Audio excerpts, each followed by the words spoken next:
Shimoliy Koreya bilan o'yin bizni ozgina qo'rqitib turgandi. Sababi bizgacha ular hamma raqibini yirik hisobda yutib kelyapti uni. Bu armiya, ular soldatlar hammasi ko'rib o'yinlarini ko'rib chiqib o'ylanib turgandik. Keyin ularni faqat ruhiy holatdan izdan chiqarish mumkin-da endi. Qanaqadir ularni o'sha ruhiy holatdan izdan chiqarish uchun nimadir topishimiz kerak edi.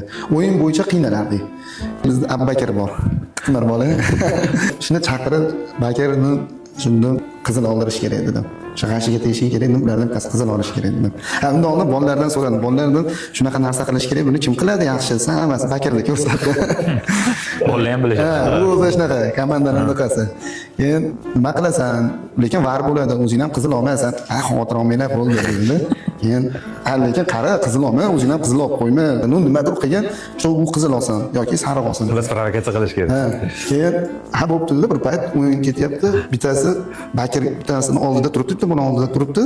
O'zidan o'zi sudya ringa Shimoliy Koreya o'yinchisiga sariq berdi. Bu hech narsa qilgani yo'q. Keyin Bakir hech narsa qilmadi, qarab qo'ysin. Keyin bir pas turib o'sha sariq olgan, ikkinchi sariqni olib qizil olib chiqib ketyapti maydondan.